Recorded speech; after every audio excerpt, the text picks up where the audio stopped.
హల్లెలూయా. మనందరికీ సుపరిచితమైనటువంటి ఒక వాక్యం 23వ కీర్తనలో ఉన్నటువంటి ఒక చక్కని మాటని ఈ పూట ధ్యానానికి తీసుకుని కొన్ని మాటలు మీతో చెప్తాను. శ్రద్ధగా వాక్యం వినండి. అందరూ కూడా బైబిల్ గమనించండి. 23వ కీర్తన మొదటి 3 చరణాలు మాత్రం చదువుదాం. నాకు లేమి కలగదు, పచ్చిక గల చోట్లను ఆయన నన్ను పరుండ చేయుచున్నాడు, నడిపించుచున్నాడు. నా ప్రాణానికి ఆయన సేద తీర్చుచున్నాడు. ఆమె నడిపించబడుతున్న వ్యక్తి నడిపిస్తున్నటువంటి దేవుని గురించి చెప్తున్న సాక్ష్యం అండి. నడిపించబడుతున్నవాడు ఎలా నడిపించబడుతున్నాడు తన అనుభవాన్ని పంచుకుంటున్నాడు. అద్భుతమైన విషయాన్ని ఈ పూట వివరంగా చెప్తాను.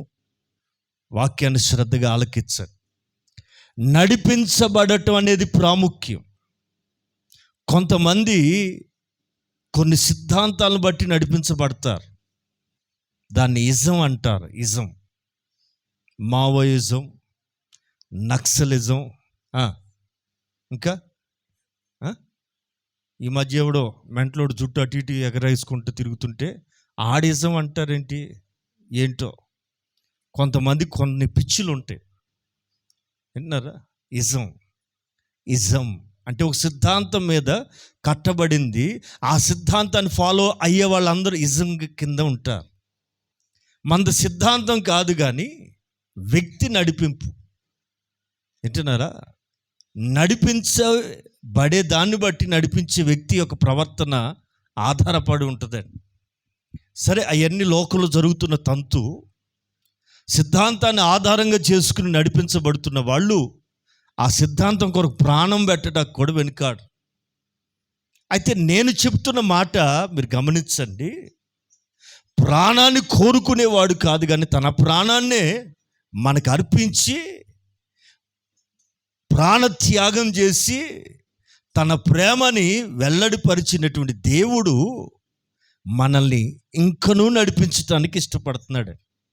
ఆమె పాత నిబంధన కాలంలో నడిపించబడిన ఒక వ్యక్తి సాక్ష్యం అక్కడ కనపడుతుంది. ఆయన నా ప్రాణానికి సేద తీరుస్తున్నాడు. నిజమే. ఈ రోజున కొంతమంది అప్పుడప్పుడు అంటారు, ఇంత కాపురం చేయలేక నా ప్రాణం విసిగిపోతుందండి. పెళ్ళై 30 ఏళ్ళు 40 ఏళ్ళు షష్టి పూర్తి కూడా అయిపోయి అయినా ఈయన మారడండి. ఎంతసేపు ఆయన మాట వినాలంటాడు, ఆయన పెత్తనమే కావాలంటాడు. ప్రాణం విసిగిపోతుందండి ఇంతో అంటది ఒక ఇల్లాలు. ప్రాణం అందుకే కీర్తనకారుడు అంటాడు, నా ప్రాణమా ఆయన్ని సన్నుతించు, నా అంతరంగంలో ఉన్న సమస్తమా ఆయన పరిశుద్ధ నామాన్ని సన్నుతించు. నా ప్రాణమా యెహోవాను సన్నుతించు, ఆయన చేసిన ఉపకారములలో దేనిని కూడా మర్చిపోవద్దు. ఆమె మరొక చోట మరొక భక్తుడు అంటాడు, దుప్పి నీటి వాగుల కొరకు ఆశపడుచున్నట్లుగా దేవా నీ కొరకు చెప్పాలా? ఏం ఆశపడుతుందట? నా ప్రాణం నీ కొరకు తృష్ణగొనుచున్నది. ఆమె ఎట్లా? మన ప్రాణం ఏం కోరుకోవాలి? తృష్ణ అంటే తీరని దాహం అండి, తీరని దాహం. నా ప్రాణం నీ కొరకు తృష్ణగొనుచున్నది అంటాడు. మన ప్రాణం కోరుకోవాల్సిన కొన్ని ఉన్నాయి, వింటున్నారా? లోకస్తులు లోక సంబంధమైన వాటి మీద మనసు పెడతారు, కానీ ఆత్మ సంబంధులం కనుక మనం దేని మీద మనసు పెట్టాలా? చెప్పాలి, కొంచెం మాట్లాడాలి. ఏ విషయాల మీద మనసు పెట్టాలి? మనం ఆత్మ సంబంధమైన విషయాల మీద మనం మనసు పెట్టాలి. అలా మనసు పెట్టిన దావీదుకి దొరికిన అనుభవం, దొరికినటువంటి మేలు ఈ 3 వాక్యాల్లో మనం గమనిస్తే ఆయన నాకు కాపరి. నేనేమో గొర్రెలకి కాపరిని, నాకు కాపరి ఎవరంటే యెహోవా. ఆమేన్. నేను నా గొర్రెలకి కాపరిని, మరి నాకు కాపరి ఎవరు? యెహోవా. యెహోవా నాకు కాపరి. ఈ యెహోవా అనే మాట బైబిల్లో ఎస్పెషల్లీ పాత నిబంధనలో ఆయన సగర్వంగా చెప్పుకుంటాడు. యెహోవానైనా నేను అంటాడు. ఎవరట ఆయన? ఎవరటండి? అంటే ఇక నాకు మించినోడు లేడని అర్థమవుతుందా? యెహోవానైనా నేను అంటాడు. నీ దేవుడైన యెహోవానైనా నేను సెలవిచ్చున్నదేమనగా, అంటే నేను అంటే ఎవరు? అన్ని నామాలకి పైన సుపీరియర్ నేమ్, సుపీరియర్. ఒక మంచి సంగతి వివరంగా చెప్పి ముగిస్తాను, శ్రద్ధగా వాక్యం వినండి. యెహోవా, ఆ యెహోవా, ఏ యెహోవా? యెహోవానైనా నేను అని చెప్పాడే, మోషేతో చెప్పాడే. ఏమని? I am the living God. నేను ఉన్నవాడినని చెప్పు, ఉన్నవాడని అనువాడనని చెప్పు అని చెప్పుకున్నాడే. ఆయన నాకు కాపరి. కాబట్టి నాకు లేమి, దరిద్రత, లేమి అంటే కరువు, లేమి అంటే పేదరికం, లేమి అంటే శాపం. వింటున్నారా? కొన్ని కుటుంబాలు మీరు చూడండి, ప్రభు నమ్ముకోక మునుపు పరిస్థితి వేరు, ప్రభుని ఆరాధించక ముందు పేదరికం, దరిద్రం, శాపం ఉండొచ్చు. ఎప్పుడైతే ప్రభు రక్తం చేత కడగబడతామో, బాగా విన్నా, ఎప్పుడైతే యేసు రక్తం నిన్ను, నీ కుటుంబాన్ని కవర్ చేస్తుందో, అప్పుడు నీ ఇంట్లో పరిస్థితులు మారాలి. జక్కయ్య ఇంట్లో యేసు ప్రభు అడుగు పెట్టాడండి. ఆ మరుసటి రోజుకే ఒక మార్పు. అతగాడు అంటాడు, అయ్యా ఒక్కరోజు నీవు నా ఇంట్లో ఉంటే నా మనస్సాక్షి నన్ను గద్దిస్తుంది. ఏంటంటే ఈ అక్రమమైన సంపాదన ఆయన ఉన్న చోట ఉండకూడదు, ఈ అపవిత్రమైనది ఏది ఇంట్లో ఉండదు, ఆయన ఉన్న ఇంట్లో ఇది అని నా మనసుకి ఎందుకు అనిపిస్తుంది. గనుక ప్రభువా, ఎక్కడైతే అక్రమంగా సంపాదించానో వాటికి 4 రెట్లు తిరిగి ఇచ్చేసి నా దోషాన్ని కడుక్కుంటాను బాబు అన్నాడు. అప్పుడు ప్రభు ముసి నవ్వులు నవ్వి, జక్కయ్య గుడ్, మంచి నిర్ణయానికి వచ్చా అని వాళ్ళు చూస్తున్న వాళ్ళందరూ వినేటట్టుగా ఏమంటాడంటే, నేడు ఈ ఇంటికి, ఇతగాడికి కాదు, వింటున్నారండి, ఈ ఇంటికి రక్షణ వచ్చింది. ఆమేన్, హల్లెలూయా. ఎందుకు వచ్చింది? అపవిత్రమైనవన్నీ బయటికి వెళ్ళిపోయినాయి కనుక, దేవుడు కోరుకున్నవి ఇంట్లోకి రాబోతున్నాయి కనుక ఈ ఇంటికి రక్షణ అనే అనుభవం వచ్చింది. రక్షణ అంటే టు చేంజ్. విన్నారండి? మనోళ్ళు ఏదైనా కొత్తది కొనాలంటే ఎక్స్చేంజ్ ఆఫర్ ఉందా అండి అని అడుగుతారు. ఏమడుగుతారండి? ఒక కొత్త బిందు కొనాలంటే పాత అల్యూమినియం చొట్టలు, పగిలిపోయిన గిన్నెలు అని పడేరండి, మూటగడ్డి పెడతారు. ఎందుకంటే ఎక్స్చేంజ్, ఈ పాత అన్నీ ఇచ్చి కొత్తవి తెచ్చుకుందామని. మంచిదే, కాదంటలే. విన్నారా? ఈ పాత ఎన్నాళ్ళు పెట్టుకుంటావు? విన్నారండి? విన్నారా? పాతవి పోవాలి. అర్థం కావట్లా? పాత షర్ట్లు, అల్యూమినియం షర్ట్లు బొక్కలు పడిపోయిన దానికి వెల్డింగ్ పెట్టించి భలే వాడతారండి, భలే పొదుపుగాళ్ళు. మరి ఏం సంపాదించావు ఇంత పొదుపు చేసి అంటే? ఏమిలా సిమోనా, ఇంత ఎక్స్పీరియన్స్ ఉందే, ఇంత అనుభవం ఉంది, ఇంత కష్టపడ్డావే, ఏం సంపాదించావు రాత్రంతా? బుర్రగొక్కుని అంటాడు, రాత్రంతా ప్రయాసపడ్డ ఏలినవాడా, రాత్రంతా ఇంత అనుభవం ఉంది కదా, ఇంత తెలివి ఉంది కదా, ఇంత కష్టపడుతున్నావు కదా, నీ ఇంట్లో ఏముంటున్నాయి? బాగా వినండి, ప్రాక్టికల్గా వాక్యాన్ని అర్థం చేసుకోండి. ప్రభువు లేనప్పుడు పరిస్థితి వేరు. భక్తుడు అంటాడు, నాకు కాపరిగా ఆయన ఉన్నాడు కనుక ఐ షల్ నాట్ వాంట్. ఇక నేనేం కోరుకోను, అన్నీ ఉంటాయి, అన్నీ ఉన్నాయి, లేమి కలగదు. ఆమె ఆమె ఆయన కాపరిగా ఉన్న ఇంట్లో లేమి అనే మాట వినబడదు. ఇది నిజమండి. మా ఇంట్లో ఇది లేదు అనే మాట ఉండదు. అది మీరు అర్థం చేసుకోవాలి. ఆ రోజే కాదు, ఈ రోజు కూడా ఇది నిజం. నిజం. నా ప్రియులరా, శ్రద్ధగా వినండి. ఆయన మనకి కాపరిగా ఉంటే నీకు లేమి కలగదు. ఇది స్టేట్మెంట్. దీన్ని ఎవ్వరు మార్చలేరు. ఇది నిజం. నిజంగా నీకు ఆయన కాపరిగా ఉన్నట్లయితే నీ ఇంట్లో లేమి ఉండదు. లేమి అంటే కరువు, లేమి అంటే పేదరికం, లేమి అంటే దరిద్రం. వింటున్నారా? ఆయన కలిగి లేనప్పుడు ఉండొచ్చు. ఆయన కలిగి ఉన్న ఇంట్లో పరిస్థితులు మారుతాయి. కొన్ని మంచి విషయాల్లోకి వెళ్దాం. సరే, మెటీరియల్ బ్లెస్సింగ్ గురించి చెప్పడానికి ఇష్టపడలేదు, కానీ ఓ మంచి సంగతి. భక్తుడు ఏమంటాడంటే, ఆయన నా కాపరి, నాకు లేమి కలగదు. కాపరిగా ఉన్న వ్యక్తి నన్ను ఎలా నడిపిస్తున్నాడు? పచ్చిక గల చోట్ల నన్ను పండుకోబెడుతున్నాడు, పరుండ చేస్తున్నాడు. శాంతికరమైన జలముల యొద్దకు నన్ను ఆయన నడిపిస్తున్నాడు, పరుండ పెడుతున్నాడు, నడిపిస్తున్నాడు. మూడో వాక్యంకి వచ్చేసరికి చెప్పాలా, మీ ప్రాణం అల్లాడిపోతుంటే, మీ ప్రాణం విసిగిపోతుంటే, నీ ఇంట్లో జరుగుతున్న సంభవాలు చూసి ఛీ నరకం అని అనుకుంటూ ఉంటే, నా మాటేనండి, నీ ప్రాణం విసిగిపోకుండా సేద తీర్చగలిగిన దేవుడు నీకు కాపరై ఉండునుగాక. ఆమె భక్తుని అనుభవంలోంచి వినబడుతున్న ఒక స్వరం ఏంటంటే, నా ప్రాణం విసిగిపోయింది. సొంత వాళ్ళ చేత, అయిన వాళ్ళ చేత, పిల్లనిచ్చిన మామ చేత, సొంత మనుషుల చేత, నేను ప్రేమించిన వ్యక్తుల చేత అందరూ నన్ను తరిమారు. రాజంతటి వాడు కాలుకి చెప్పులు కూడా లేకుండా అరణ్యంలో పడి పరుగులేడుతున్నాడు ప్రాణాన్ని కాపాడుకోవటానికి. దావీదుకు వచ్చిన శ్రమలు మామూలు శ్రమలు కాదండి. మీరు దావీదు గారి చరిత్ర మీరు చదవండి, ధ్యానించండి. రాజంతటి వాడికి కూడా శ్రమ తప్పలేదు. విన్నారా? ప్రమాదాలు తప్పలేదు.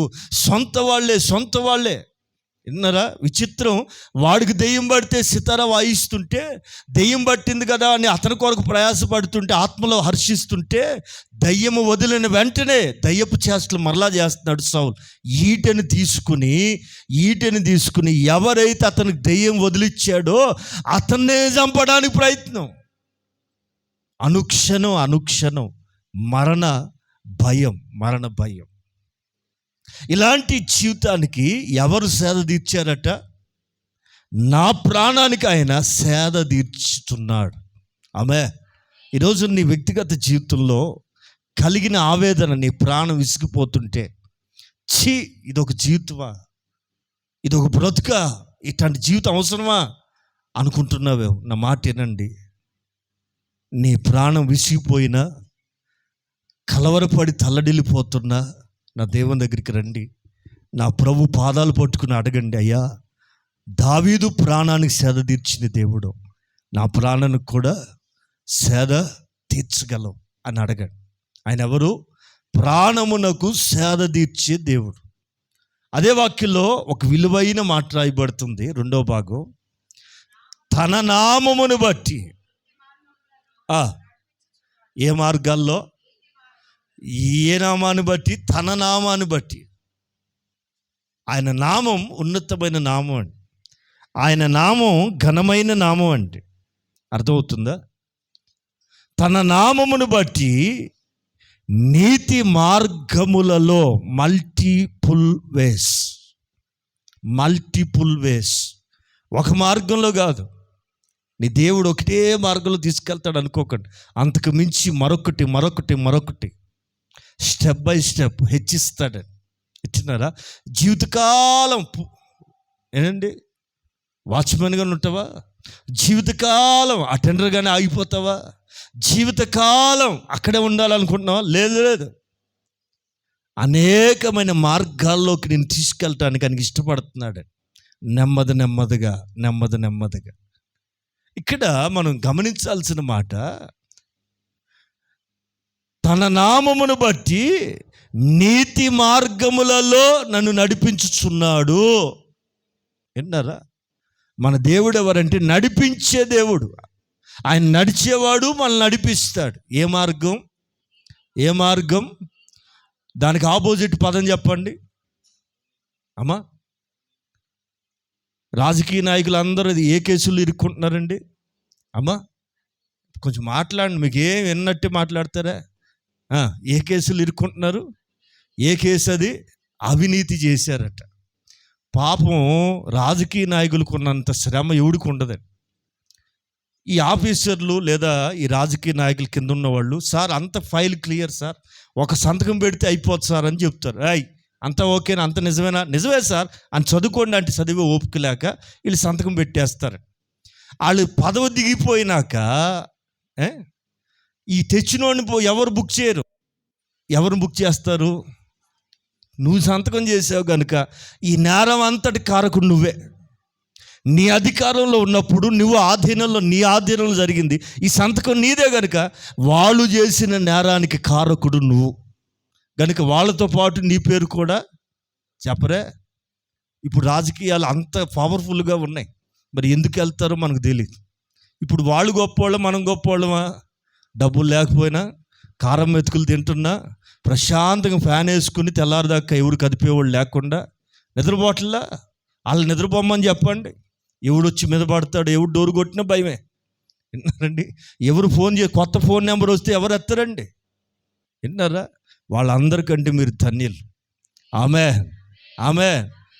మన దేవుడు నీతి మార్గములలో నడిపించే దేవుడు. ఏ మార్గం? ఏ మార్గం? ఎందుకు నడిపిస్తాడంటే తన నామాన్ని బట్టి. మీరు ఆయన నామాన్ని నమ్ముకున్నారు కనుక ఆయన అబద్ధం ఆడే దేవుడు కాదు, లంచాలు పుచ్చుకునేవాడు కాదు, దోషిని నిర్దోషిగా మార్చి ఒప్పుకునేవాడు కాదు, నిర్దోషిగా మార్చడానికి ఇష్టపడేవాడు తప్ప దోషాన్ని కప్పిపుచ్చేవాడు కాదు. అర్థం చేసుకోండి. ఇక్కడ నాకెందుకు ఆ మాట చదువుతుంటే చాలా సంతోషం అనిపించింది. నడిపించుతూ ఉన్నాడు. ఎట్లా? నడిపిస్తూనే ఉన్నాడట దావీదుని. ఏ మార్గములలో? అర్థమవుతుందండి? ఏ మార్గం? నీతి మార్గములలో. ఓకే, 16వ కీర్తన 11వ చరణం చూద్దాం.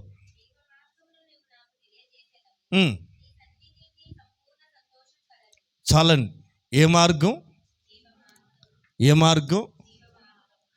నీతి మార్గంలో. చదువుతారు ఆ మాట కూడా చదవండి. 12వ అధ్యాయం సామెతల గ్రంథం,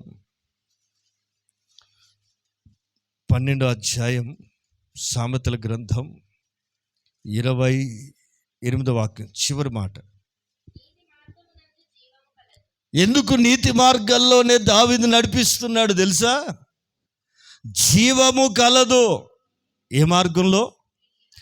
నీతి మార్గంలో జీవము కలదు. దాని త్రోవలో ఏముండదు? దానిలో నడిస్తే మరణం నీ దగ్గరికి రాదు, నాశనం నీ దగ్గరికి రాదు. ఇక్కడ ఒక చక్కని మాట కనపడుతుందండి. ఎందుకు నీతి మార్గంలో దావీదు నడిపిస్తున్నాడంటే అందులో జీవం ఉంది. విన్నారా? కొంతమంది జీవం లేని వాటి కొరకు పరుగులెడుతుంటారు. విన్నారా? మనం దేని కోరుకోవాలా? జీవము గల క్రియలు, జీవము గల క్రియలు. అందుకే లేఖనం చెప్తుంది, నిర్జీవ క్రియలను విడిచిపెట్టి జీవము గల, ఎక్కడుంది ఆ మాట? హెబ్రీ పత్రిక 9వ అధ్యాయం 9వ అధ్యాయం 14వ వాక్యం. హెబ్రీ పత్రిక 9వ అధ్యాయం. అమ్మ అందరూ బైబిల్ తీయండి. 9వ అధ్యాయం 14వ వాక్యం చదవాలి. నిత్యుడగు ఆత్మ ద్వారా. వింటున్నారా? ఎవరైతే యేసు రక్తాన్ని నమ్ముతారో, యేసు రక్తం చేత కడగబడతారో పరిశుద్ధముగా, యేసు రక్తం చేత కడగబడి నమ్మి బాప్తిసం పొందుతారో వారిలో జరిగే పరిణామం ఏంటంటే ఏ క్రియలు విడిచిపెట్టి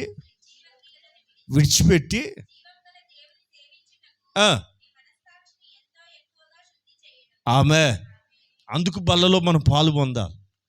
నెల నెల పవిత్రంగా క్రమంగా బల్లలో ఎందుకు చేతులు వేస్తున్నామంటే తీసుకున్నటువంటి ఆయన రక్తం నిర్జీవ క్రియలను విడిచిపెట్టడానికి శక్తినిస్తుంది.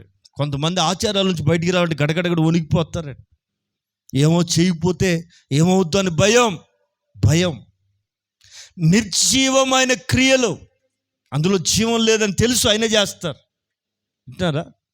కొంతమందికి దండాలు పెట్టడం ఇష్టం, కొంతమందికి కొన్ని పెట్టడం ఇష్టం అండి. నిర్జీవం, అందులో జీవం లేదు, అయినా చేస్తూనే ఉంటారు. ఇప్పుడు చచ్చిపోయిన వాళ్ళు ఉంటారండి పెద్దోళ్ళు, తెలియకో తెలుసు అప్పట్లో దండాలు వేసి దండాలు పెట్టుకున్నాం, అగరొత్తులు పెట్టి ఆరతులు ఇచ్చి రకరకాలు చేసి ఉండొచ్చు గతంలో. ఎప్పుడైతే సత్యం బోధపడిందో, అందులో ఏమీ లేదని తెలిసిందో దాన్ని వదిలేయాలి. ఏమీ లేదు అన్న వాటిని వదిలేయాలి. తెలుసుకోవడం ఎందుకు? విన్నారండి? యేసయ్య రక్తం నీలో జరిగించే క్రియలు ఏంటంటే నిర్జీవమైన క్రియలను విడిచిపెట్టి ఎవరిని సేవించడానికి, వదలాల్సినవి వదిలేయటానికి, పట్టుకోవాల్సినవి పట్టుకోవటానికి, జీవము గల దేవుణ్ణి సేవించటానికి. అది మీ మనస్సాక్షిని శుద్ధి చేస్తుంది. ఏంటది? యేసు రక్తం. ఆమె మళ్ళా 12వ అధ్యాయం దగ్గరికి వద్దాం. 16వ అధ్యాయం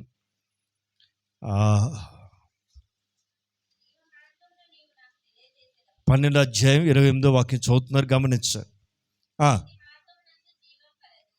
నీతి మార్గంలో నడిపించబడే వారికి ఏం కలుగుతుందండి? జీవము కలదు, దాని త్రోవలో మరణమే లేదు. అర్థమవుతుందా? జీవ మార్గంలో నడిస్తే నీకేం కలుగుతుంది? ఏమి కలదు ఆ మార్గంలో? జీవం కలదు. వింటున్నారా? ఏ మార్గంలో వెళితే అవి దొరుకుతాయి. వింటున్నారండి? మామిడి పళ్ళు దొరికే రూట్లో వెళ్తే అమ్మా యాపిల్ పళ్ళు దొరుకుతాయా? ఏ మార్గంలో వెళ్తే అవే దొరుకుతాయి. మామిడి పళ్ళు దొరికే రూట్లో పోయి యాపిల్ కాయలు కావాలా అంటే వాళ్ళు పైనుంచి కింద చూస్తారు, ఇక్కడ దొరకవమ్మా. ఇదే మార్గం అమ్మా. మనం వెళుతున్న మార్గంలో జీవము కలదు. అర్థమైందండి? జీవము ఉన్న దగ్గర ఏదైనా బ్రతుకుతుందండి, ఏదైనా ఎదగలుగుతుందండి, వేసింది ఫలిస్తుందండి. జీవం ఉన్న దగ్గర. జీవమే లేకపోతే ఏ ప్రయత్నం చేస్తున్నా, ఎంత కన్నీరుగా అరుస్తున్నా, ఏది చేస్తున్నా నిష్ఫలం. ప్రియులారా, ఎందుకు దావీదుని దేవుడు నీతి మార్గంలో నడిపిస్తున్నాడంటే అందులో జీవం ఉంది, అందులో మరణం లేదు. హల్లెలూయా. సామెతల గ్రంథం 8వ అధ్యాయం 20వ వాక్యాన్ని చదువుదాం.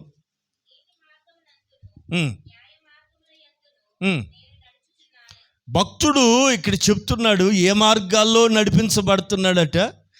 నీతి మార్గమునందును న్యాయ మార్గముల యందును నేను నడుచుచూ ఉన్నాను. ఎట్లా నేను నడుస్తున్నా. మరొక వ్యక్తి సాక్ష్యం అండి. నేను నడుచుచున్నాను, నీతి మార్గముల యందును న్యాయ మార్గముల యందును నేను నడుచుచున్నా. ఆమేన్. హల్లెలూయా. యోబు గ్రంథం 17వ అధ్యాయం 9వ వాక్యం చదువుదాం.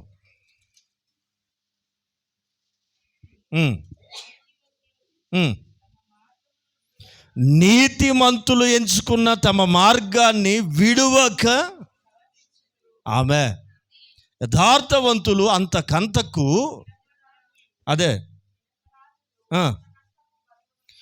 నిరపరాధులు అంతకంతకు బలాన్ని పొందుతారు. నీవు నిర్దోషిగా బ్రతకగలిగితే, ఏ లోపం లేకుండా నువ్వు భక్తి చేస్తే, ఎంతమంది నిన్ను తొక్కాలనుకున్నా అంతగా ఎదుగుతూనే ఉంటావు. ఎంతమంది నువ్వు తొక్కాలని చూస్తున్నా, ఎంతమంది నిన్ను అణిచివేయాలనుకుంటున్నా, నువ్వు అంతకంతకు పెరుగుతూనే ఉంటావాడు. లేఖనం చెప్తుంది నిరపరాధి అంటే అపరాధం లేనివాడు. నిరపరాధులు అంతకంతకు బలము నొందుతారు. అదే వాళ్ళు అలా చేశారని, వీళ్ళు అలా చేశారని, వాళ్ళని వీళ్ళని కాదు, ఆయన చూడాలి. ఆమె పిల్లలు చక్కని సంగతి ఏంటంటే, ఇక్కడ నీతిమంతులు తమ మార్గాన్ని విడువక ప్రవర్తించాలి. ఆ మార్గాన్ని వదలకూడదు.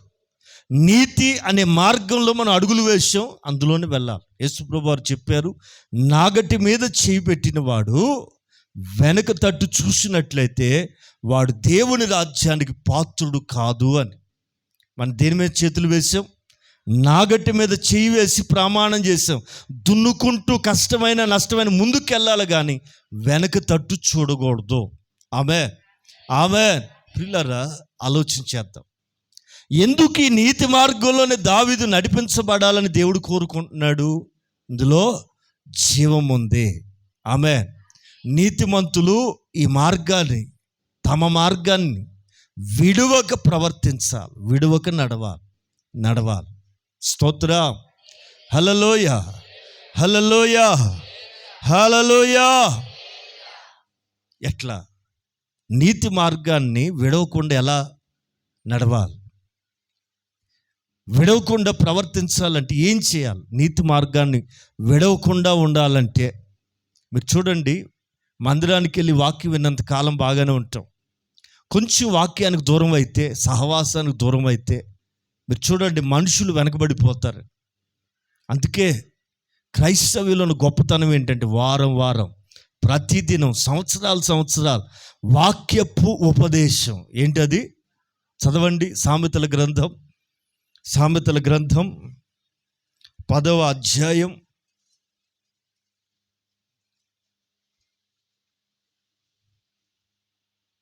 17వ వాక్యం.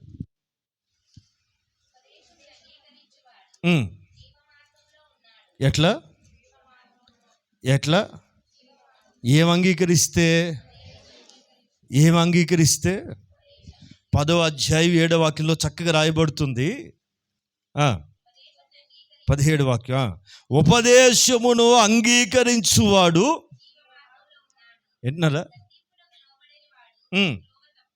అది వాక్యానికి గనక మనం ప్రాధాన్యత ఇవ్వకపోతే, దేవుడు నిన్ను గద్దించినప్పుడు దానికి లోబడకపోతే త్రోవ పక్కకి వెళ్ళిపోతాం. త్రోవ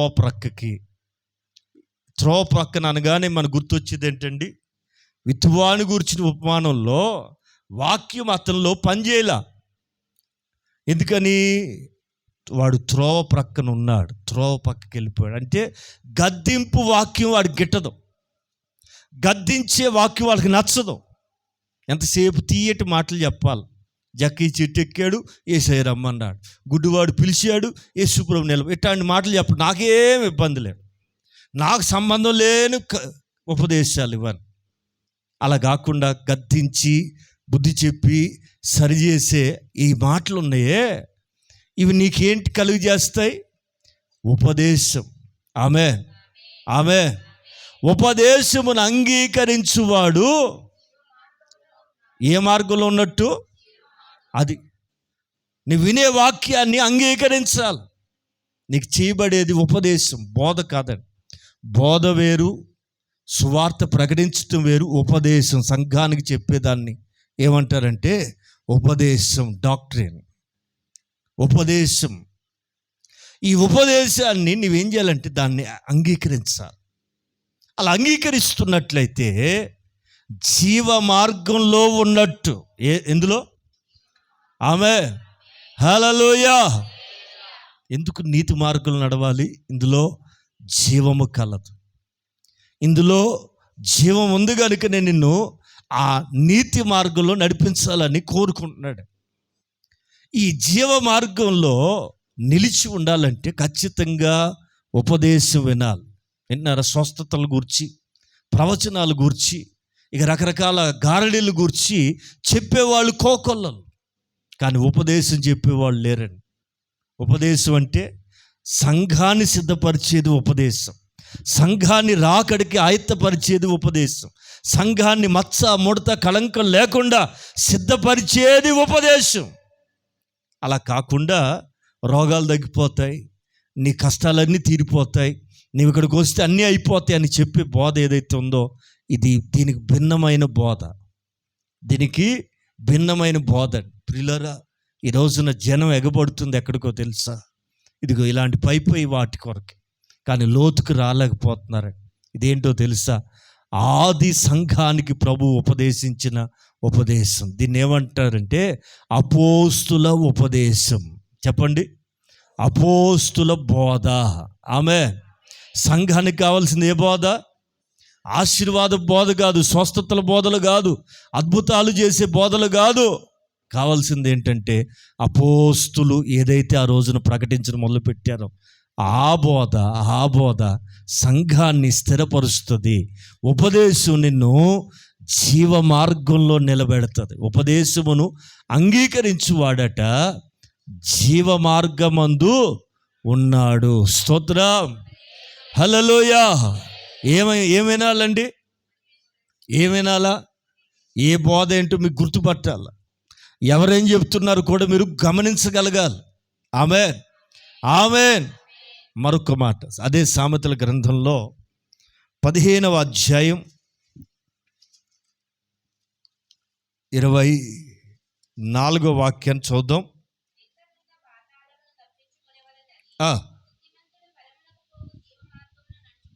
ఎట్లా? ఈ జీవ మార్గంలో ఉండాలంటే ఖచ్చితంగా ఉపదేశం వినాలి. ఉపదేశం వినాలంటే ముందు ఈ జీవ మార్గంలోకి రావాలి. జీవ మార్గంలోకి ఎందుకు రావాలి? ఇందులో మరణం లేదు కనుక ఇందులోకి రావాలి. ఇందులో నిలబడాలంటే చక్కగా ఇక్కడ రాయబడుతుంది, చక్కని భక్తుడు చక్కని మాట రాస్తూ, కింద ఉన్న పాతాళమును తప్పించుకొనవలనని బుద్ధిమంతుడైతే పరమునకు పోవలనని. ఆమె ఏ మార్గం? జీవ మార్గంలో నడుస్తానికి వస్తాడు. ఎందుకు నడవాలి? పాతాళం ఎక్కడుంది? భూమి కింద ఉందండి. పరలోకం ఎక్కడుందండి? పైన ఉంది. విన్నారా? పాతాళం కిందే ఉంది. అది కింద ఉన్న పాతాళమును తప్పించుకోవాలని బుద్ధి కలిగిన వాడు ఏం చేస్తాడు? అది బుద్ధి కలిగిన వాడు ఎక్కడ పోవాలనుకుంటాడండి? మీకు బాగా తెలుసు కదండి, ధనవంతుడు లాజరు ఎట్లా బతికాడు? కురుపులతో నానా బాధలు పడుతున్నా, దేవా ఏంటి ఇది అని బాధపడకుండా అట్లాగే ఓర్చుకుని కుక్కలు నాగుతున్నా కూడా తట్టుకుని ఒక భయంకరమైన బాధ అనుభవిస్తూనే చనిపోయాడు భూమి మీద. అంటే దాని అర్థం ఏంటి? భూమి మీద అతని జీవిత దినాలన్నీ కూడా శ్రమ పడుతూనే చనిపోయాడు. ఇక ధనవంతుడు ఉన్నాడు, వాడు ఎలా బతికాడట? సుఖభోగములతో. పరలోకంలోకి వెళ్ళిన తర్వాత ఇతని సాక్ష్యం, భూమి మీద బతికిన సాక్ష్యం చక్కగా అక్కడ కనపడుతుంది. దేవదూత చెప్తున్నారు కదా, ఎక్కడది? లూకాసు సువార్త 16వ అధ్యాయం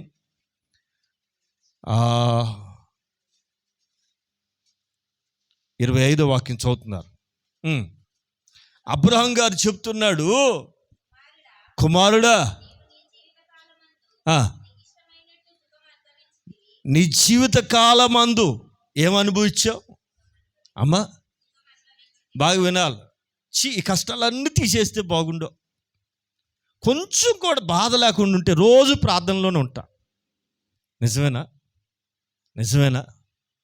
ఇన్ని శ్రమలు ఉంటేనే మోకాళ్ళు వంగటం అంతంత మాత్రం. ఈ మొత్తానికే విన్నారా? రుణమాఫీ అయిపోయింది అనుకోండి. రుణమాఫీ అయిపోయింది అనుకోండి. మీరు చూడండి, అప్పులో ఉన్నోడు కొంచెం బాధ్యతగా రూపాయి జాగ్రత్త చేసుకో. అప్పే లేదనుకో, ఇక Chennai shopping mall, south India shopping mall, ఇంకెన్ని మాల్లో ఉంటాయి అన్ని మాల్ చుట్టూ తిరుగుతూనే ఉంటాడు. ఎందుకంటే చిన్న డబ్బులు ఉన్నాయిగా. ఏం చేసుకుంటాం? అది అప్పు ఉన్నవాడు షాపింగ్ మాల్కి రమ్మని నేను రాలే వదినా, నాకు వేరే పని ఉందలే వదినా. ఎందుకు రావో? లేవు ఇక్కడ, నీకు ఉన్నాయిగా, పో తిరుగు. రుణమాఫీ అయిపోయింది అనుకోండి, ఇక దేవుడితో పని ఎక్కడదండి. నా ప్రియులారా, దేవునికి ఇచ్చిన శ్రమను కూడా నువ్వు ఆనందంగా స్వీకరించాలి. ఎందుకంటే ఇక్కడ ఎంత నలగొట్టబడతావో పరలోకంలో అంత మహిమ ఉందండి, మహిమ ఉందండి. మీరు ఇది నమ్మాలి, మీరు గ్రహించాలి. నాకెందుకు ఈ శాపం? చిన్నప్పటి నుంచి నా జీవితం, నా తలరా తింతే. ఒక ఆయన అంటాడు, నేను పుట్టినప్పటి నుంచి కష్టాలే, దేవుడు నాకు కష్టాలే రాసి పంపించాడు. అవునా? అది నీ భాగ్యం. విన్నారా? కొంతమంది పుట్టినప్పటి నుంచి కష్టాలే. మరి ఎప్పుడు నీకు సుఖమో? ఆ గోతులోకి పోయినప్పుడే. వాళ్ళు నిర్ణయించేసుకున్నారు, ఇక వాళ్ళే రాసుకున్నారని వాళ్ళ జీవితం. గోతులోకి పోయినప్పుడే నువ్వు చూసేవా సుఖం? గోతులో పోయినప్పుడు సుఖపట్టదాడండి, పిచ్చి మాటలు కాకపోతే. వింటున్నారా? ఆలోచించేద్దాం. ఈ జీవ మార్గంలో నలపబడతాం. ఇది ఇరుకైన మార్గం. విశాల మార్గాన నడిచేవారు అనేకులు ప్రవేశించు చూతురు, కానీ ఇరుకు మార్గంలో ప్రభు చెప్పారు కొందరే దీన్ని గ్రహించగలుగుతారు. ఈ శ్రమ, ఈ అంతకంతకు అధికతం అవుతున్న ఈ శ్రమ నీకు అంతకంతకు మహిమని అధికం చేస్తుంది అనేది నువ్వు నమ్మాలి. ప్రియులారా, దేవునితో నడవటం అంటే, నీతి మార్గంలో నడవటం అంటే అంత తేలికేం కాదండి, అంత ఈజీ ఏం కాదండి. అబ్రహాం సాక్ష్యం చెప్తున్నాడు, ఒరేయ్ నీ జీవితకాలం అంతా కూడా నీకు ఇష్టమైనట్లుగా ఏమనుభవించావు?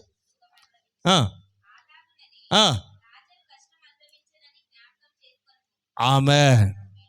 ఇప్పుడు చెప్పండి, ధనవంతుడు చేసిన నేరం ఏంటి?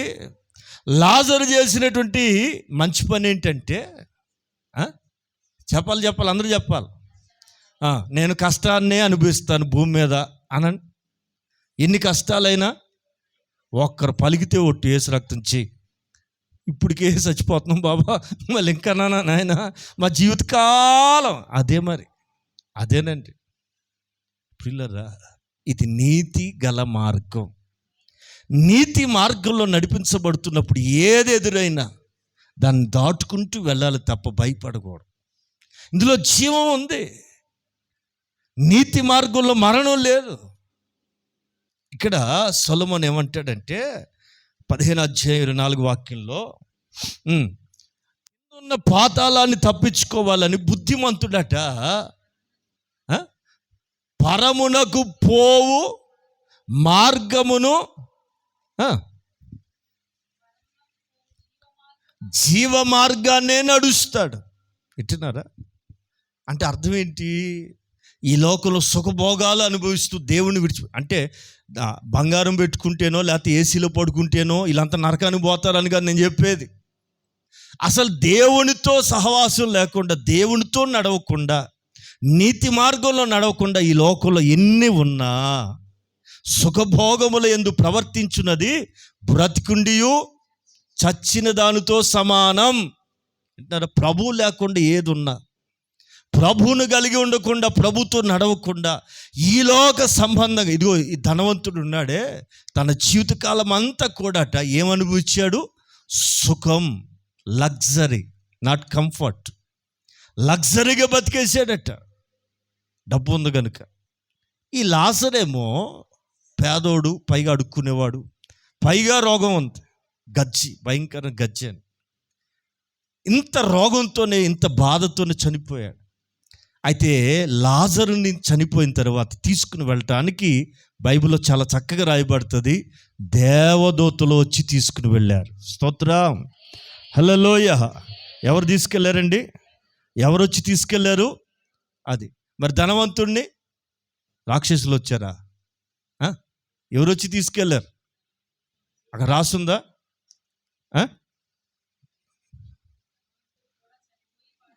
అది అంటే వీడు ఎక్కడికి పోయాడు? కిందకు పోయాడు. కింద ఏముంది అమ్మా? అక్కడ ఏముంది? ఆడే చెప్తున్నాడు, మీకు కింద అడ్రస్ కావాలా, పై అడ్రస్ కావాలా? ఇంతకీ అమ్మా మీ పర్మనెంట్ అడ్రస్ ఎక్కడ కావాలా? ఎవరు సగంగా చెప్తున్నారే? గట్టిగా చెప్పండి, ఎక్కడ కావాలా? ఆమె కిందకు పోయాడట. కింద ఏముంది? సామెతల గ్రంథకర్త అంటాడు, కింద ఉన్న పాతాళమును తప్పించుకోవాలని బుద్ధిమంతుడైతే అదిగో అక్కడికి పోయే జీవ మార్గంలో నడుస్తాడు. ఆమె ఈ నీతిగల మార్గం, పరమునకు పోయే మార్గం, ఇందులో జీవం ఉంది. శ్రమ ఉన్నా, రోగం ఉన్నా, అప్పులున్నా, బాధ ఉన్నా, ఇరుకున్నా, రోజు తెల్లారితే భయం వేస్తున్నా, ఇందులో నీకు జీవం ఉంది. ఇది విలువైన జీవితం, ఇది దేవునికి ఇష్టమైన జీవితం. ఎవరు కంగారు పడొద్దు, ఎవరు కంగారు. నేను దేవుణ్ణి నమ్ముకున్నా, నా బతుకులు ఇంకా మారట్లేదు. అదిగో అక్కడ వాళ్ళు టీవీలో పెడితే అక్కడికి వెళ్తే ఒకటే దీవించబడుతున్నారట, స్పాన్సర్ చేసేస్తున్నారు, మా బతుకులు ఏంటి ఇంకా ఇక్కడే ఉన్నాయి అని ఎవరు కంగారు పడొద్దు. అక్కడికి పోయినా, ఎక్కడికి పోయినా నా దేవుని ఆశీర్వాదం క్రమముగా ఉంటుంది. రాత్రికి దీవించేది సాతాను, రాత్రికి పరిస్థితులు మార్చేది సాతాను. నా దేవుడు నీ నమ్మకత్వాన్ని బట్టి, కొంచెములో నమ్మకత్వాన్ని బట్టి అంచెలంచెలుగా అనేకమైన వాటి మీద నిన్ను నియమిస్తాడు. స్తోత్రం, హల్లెలూయా. పిల్లరా, ఇంతకు నేను చెప్పే మాట ఏంటి? తన నామమును బట్టి ఆయన నీతి మార్గంలో నడిపిస్తాడు. నీతి మార్గంలో ఏముంది? జీవము కలదు, అందులో ఏమి లేదు, మరణమే లేదు. ఇంకా భక్తుడు సాల్మన్ గారు ఏమంటాడు? కిందున్న పాతాళమును తప్పించుకున్న వలనని పైనున్న పోవాలని బుద్ధిమంతుడైతే, ఆమె ఈ జీవ మార్గం ఎక్కడ తీసుకెళ్తుంది నిన్ను? ఈ జీవం ఉన్న మార్గం నిన్ను ఎక్కడ తీసుకెళ్తుంది? పరమునకు. ఆమె ఈ బుద్ధిమంతుడు ఏం చేయాలా? ఈ నీతి మార్గంలో నడవాలి, జీవ మార్గంలోనే నడవాలి. ఎట్లా? 2 మాటలు చెప్పి ముగిచ్చేస్తా. ద్వితీయోపదేశ కాండం త్వరగా 28వ అధ్యాయం. ఈ నీతి మార్గంలో నడవాలంటే ఏం చేయాలి? 28వ అధ్యాయం 9వ వాక్యం.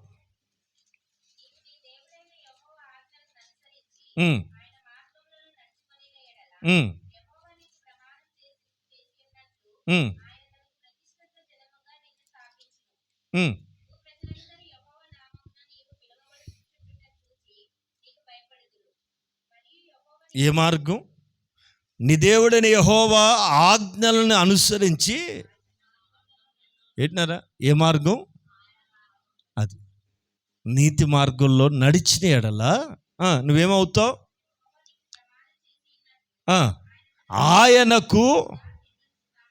ఆయన తనకు ప్రతిష్ఠిత జనముగా నడిస్తే, ఈ నీతి మార్గంలో నడిస్తే, ఇరుకైన మార్గంలో నడిస్తే, శ్రమల గుండా వెళితే, విన్నారా?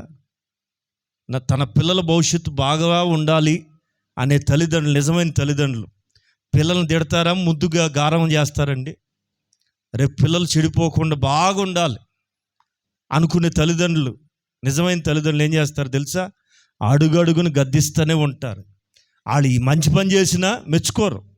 ఎందుకని? పొగడతలకు పొంగిపోయి ఎక్కడ దారి తప్పుతాడని భయం. ఎట్టున్నారా? దేవుడు కూడా నేను ఎలా నడిపిస్తాడు తెలుసా? ఇప్పుడు ఎర్ర సముద్రపు మార్గం 40 ఏళ్ళు పట్టింది. మామూలుగా తిన్నని మార్గం 40 రోజులు వెళ్ళిపోగలరు, 1 నెల రోజులు వెళ్ళిపోగలరు. ఎందుకని? ఎందుకింత శ్రమలు పెట్టాడు? తనేంటో అర్థం కావటానికి, తనకు లోబట్టు నేర్చుకోవటానికి, తన ఆజ్ఞలు నేర్చుకునే దానికి ప్రాక్టికల్గా అనుభవిస్తూ. ఏ మార్గం అది? విశాల మార్గం, చుట్టూ మార్గం అట. ఏ మార్గం అది? చుట్టూ మార్గాన్ని తీసుకెళ్ళాడు. ఎందుకు? దేవుడికైనా మతమరుపా? కాదు, కొన్ని విషయాలు నేర్పించడానికి. అంటే ఈ నీతి మార్గం అనేది మనం అనుకుంటున్నట్లుగా ఉండదు. మీరు గమనించాలా? నీ జీవితం ఎప్పుడు కూడా నీవు కోరుకున్నట్లుగా ఉండదు, నీవు ఆశించినట్లుగా ఉండదు. మరి ఎలా ఉంటుంది? ఆయన కోరుకున్నట్లుగానే ఉంటుంది. ఆయన తలంపులు ఎలాగుంటాయి? భూమికి ఆకాశం ఎంత ఎత్తుగా ఉందో ఆయన తలంపులు, ఉద్దేశములు అంత ఎత్తుగా ఉంటాయి. నువ్వేమో భూ సంబంధంగా ఆలోచిస్తావు, ఆయనేమో ఆకాశంలో పైన ఉన్నటువంటి ఉన్నతమైన ఆలోచనలు. అందుకని నువ్వేం చేయాలంటే నీ ఇష్టాన్ని కోరుకోకూడదు, ఎవరి ఇష్టానికి అప్పగించుకోవాలా? యవనస్తులారా, మీ చదువులే కావచ్చు, మీ లైఫ్ పార్ట్నర్సే కావచ్చు, మీ ఫ్యూచరే కావచ్చు, ఏమనుకోవాలా? డాక్టర్ అని, యాక్టర్ అని, ఇంజనీర్ అని ఇట్లాగే అనుకోకూడదు. అయ్యా నీ ఇష్ట ప్రకారం నన్ను నడిపించు, నీ చిత్త ప్రకారం నన్ను నడిపించు, లీడింగ్ అడగాలి. ఆమె దేవుని ఇష్టానికి అప్పగించుకున్నారు అనుకోండి, మీ లైఫ్ వేరు. యోసేపు అని నిజంగా చాలా గొప్ప హిస్టరీ అండి. ఈ 12 మందిలో ఒక్కడే అనాథగా బతికాడు. ఏనాడు కూడా నిరుత్సాహపడాల. ఎక్కడ దాని నిరీక్షణ? ఎందుకు అంత ఓపిక వచ్చిందంటే అతనికి ఒక దర్శనం ఉంది. ఇంకా చెప్పాలంటే దేవుని చిత్తానికి అప్పగించుకున్నాడు. గొంతులో పడ్డా, బానిసగా అమ్మబడ్డా, జైల్లో వేసిన, ప్రతి చోట దేవుని చిత్తానికి అప్పగించుకున్నాడు. మీకు తెలుసా, అతనికి వివాహ వయసు వచ్చేసరికి ఎవరిని పెళ్లి చేసుకోవాలి కూడా అతను ఏం నిర్ణయించుకోలే. వింటున్నారా? ఫరో ఏం చేశాడు? వాళ్ళ రాజ్యంలో అందగత్తెని, యోగ్యురాల్ని, అతని తగిన వ్యక్తిని తానంతట తాను ఇష్టపడి చేసి పెట్టాడు. ఆమేన్. యోసేపుకి ఎవరిని చేసుకోవాలో కూడా తన ఇష్ట ప్రకారం అనుకోవాలి. అప్పటికప్పటికి ఫరో ఇతనికి చక్కని భార్య ఉండాలని చక్కని భార్యని తీసుకొచ్చి పెళ్లి చేసి పెట్టాడు. ఇప్పుడు చెప్పండి, దేవుని చిత్తానికి అప్పగించుకుంటే ఎట్టుంటుందో తెలుసా? మనం కోరుకుంటే ఒకటే దొరికింది. దేవుడికి అప్పగించుకుంటే 1+ so many ఆఫర్స్. ఆమెన్. ఈ యాకోబు అందగత్తె అనుకుని ఆశపడ్డాడు. కొంప ముడిగింది రాత్రికి. కళ్ళు చూసి మోసపడ్డాడని గుడి దొరికింది. గుడి దానితో పాటు 1+1 ఆఫర్. దగ్గర చెప్పకూడదు కానండి, కోరుకుంటే గుంట్లో పడతాం. పిల్లల ప్రతి విషయంలో దేవునికి అప్పగించుకోగలిగితే నీకు ఏమేమి కావాలో ఆ ఇరుకు మార్గంలో, ఆ నీతి మార్గంలో అన్నీ సమకూరుస్తాడు. తన్ను ప్రేమించు వారికి ఆయన ఏమేమి సిద్ధపరచునో అవి కంటికి కనపడవు, చెవికి వినబడవు, హృదయానికి గోచరం కావాలి. ప్రియులారా, ఆయన ప్రేమించాడు, ఆయన ఆజ్ఞల మార్గంలో నడవండి. రైట్, చదువునా. తనకు ప్రతిష్ఠిత ఆజ్ఞలు అనుసరించి ఆయన మార్గంలో నడిస్తే, ఆయన మార్గంలో నడుచుకొనిన ఎడల యెహోవా నీకు ప్రమాణం చేసి ఉన్నట్లుగా ఆయన తనకు ప్రతిష్ఠిత జనముగా నిన్ను స్థాపిస్తాడు. ఏం చేస్తాడండి? నడిస్తే. విన్నారా? ఆయన మార్గంలో మనం నడిస్తే మనం ప్రతిష్ఠించబడిన జనంగా మనల్ని స్థిరపరుస్తాడు. అదే ద్వితీయోపదేశకాండం 30వ అధ్యాయం 16వ వాక్యం చదువుదాం.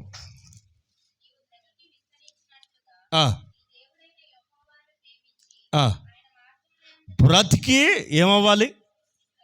చెప్పాలి అందరూ. మన బ్రతికి ఏం చేయాలా? నీ ఉన్న స్థితిలోంచి పైకి రావాలి. నీ ఉన్న స్థితిని బద్దలు చేసుకుంటూ పైకి రావాలి. ఇప్పుడు విత్తనం ఉందండి, భూమిలో నాటితే అక్కడ ఆగిపోద్దా? ఎంత పెద్ద మట్టి పెట్టినా విత్తనం బరువు ఎక్కువ, మట్టి బరువు ఎక్కువ అండి. చెప్పాలి. ఏ విత్తనం అయినా జీవం పోసుకున్న తర్వాత జీవం తనలోకి వచ్చినాక దాన్ని ఏం చేస్తాంటే తన్నుకుంటూ పైకి వస్తుంది. ఆమె ఇప్పుడు నువ్వెవరు? బలహీనరాలు కావు, దేవుని బట్టి బలవంతురాలు. దేవుని శక్తి నీలో ఉంటే నువ్వు ధైర్యంగా బతకగలుగుతావు. ఎక్కడికి వెళ్ళినా సరే భయపడుతూ కాదు. నీ బలం, నీ ధైర్యం, నీ యొక్క సీక్రెట్ ఏమవ్వాలో తెలుసా? నీ దేవుడు నీతో ఉంటే నువ్వు ధైర్యంగా బతకగలుగుతావు. నీ దేవుడు నీతో ఉన్నాడు అని నమ్మితే ఏదైనా చేయగలం. చూడండి, ఇక్కడ చక్కని మాట రాయబడుతుంది. నీ దేవుడైన యెహోవా ప్రేమించి, 15 కూడా చదవరా. చూడుము,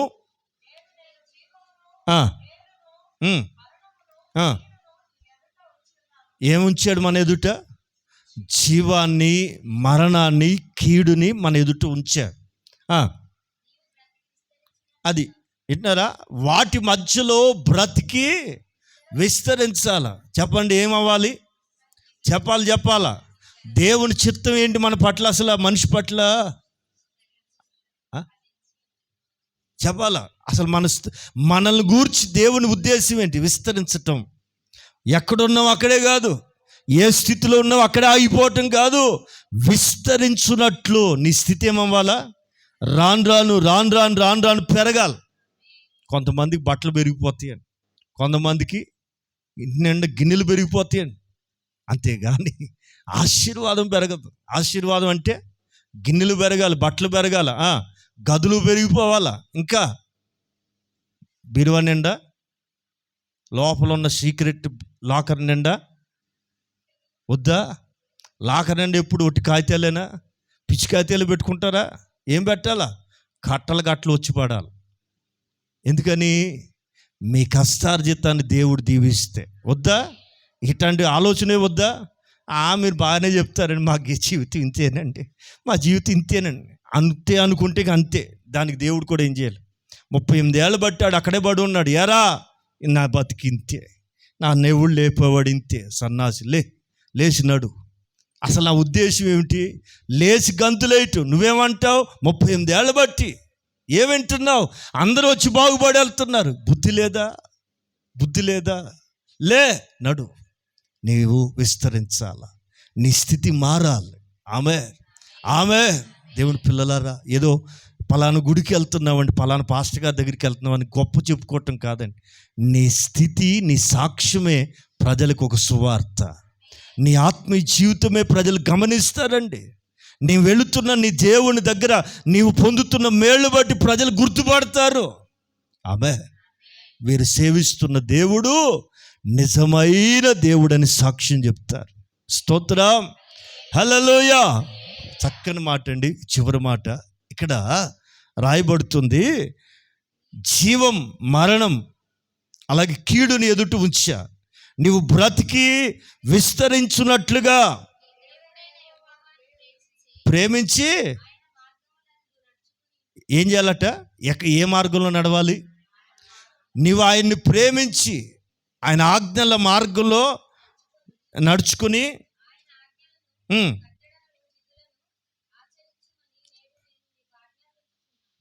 ఏమంటాడు? ఆయన కట్టడల్ని, ఆజ్ఞల్ని, విధుల్ని ఆయన ఏది చెప్తే అది చేయి.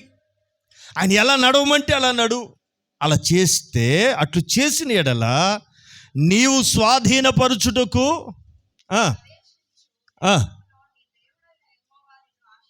అది ప్రమాణం చేసిన దేశంలో నిన్ను ఆశీర్వదిస్తాడు. ఆశీర్వాదం పొందాలంటే ముందేం నేర్చుకోవాలా? దేవుని మాట వినటం నేర్చుకోవాలి. చెప్పండి. చివరి మాట ముగిస్తున్నాను, చెప్పాలి.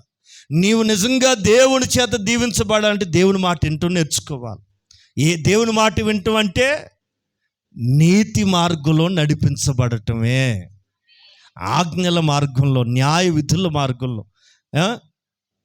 ఈ మార్గాన్ని అనుసరించి నడిస్తే వాగ్దానం చేయబడిన దేశంలో అచ్చట నేను నిన్ను ఆశీర్వదిస్తా. ఆమేన్.